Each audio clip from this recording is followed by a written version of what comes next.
In May, I called to schedule my annual checkup with my primary care doctor. The first available appointment was in August, 3 to 4 months later. That was problem number one. Why on earth does it take months to see the doctor who is supposed to be managing my overall health? But that was just the beginning.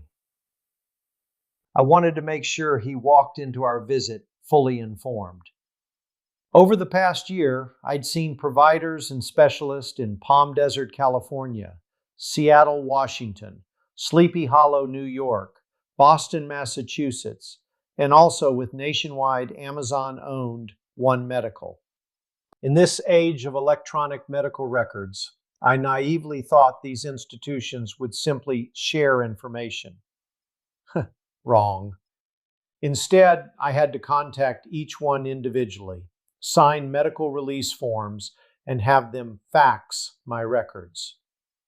Faxed in 2025.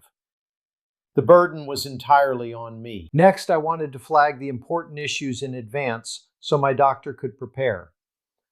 I put together a list of 21 items I hoped we could review together.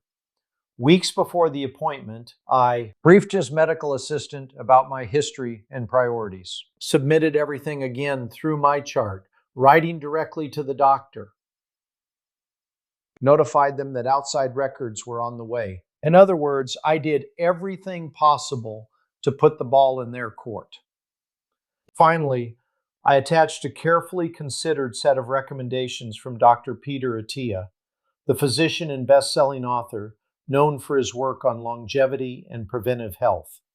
For someone my age, 81, his list included important evaluations. For example, a 14-day continuous glucose monitor, a high-sensitivity CRP test for inflammation, liver scans for fatty liver disease, and others. I wasn't asking for blind obedience, only an informed discussion of their merits and how they might apply to me. So when I walked into that exam room, I thought we'd be ready for a meaningful conversation.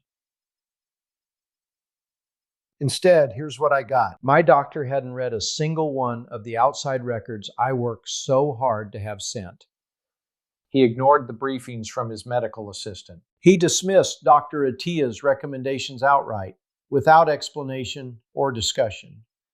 And worst of all, he never touched my 21-item list because my annual checkup had been scheduled for 30 minutes.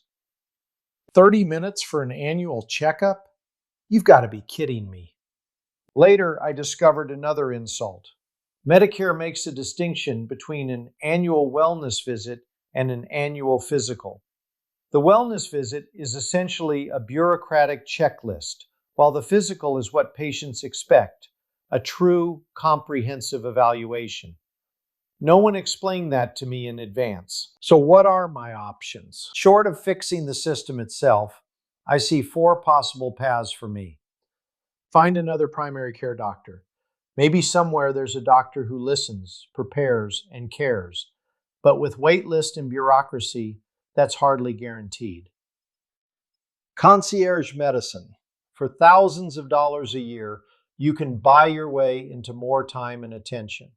But what does it say about our healthcare system when only the wealthy can afford truly personal care? Skip primary care altogether.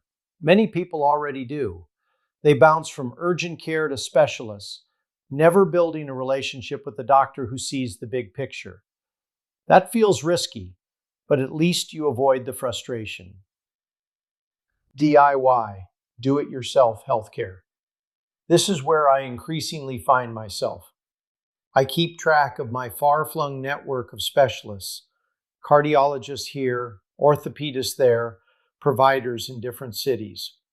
I use tools like ChatGPT for general advice, and I cobble together my own version of care, one appointment at a time.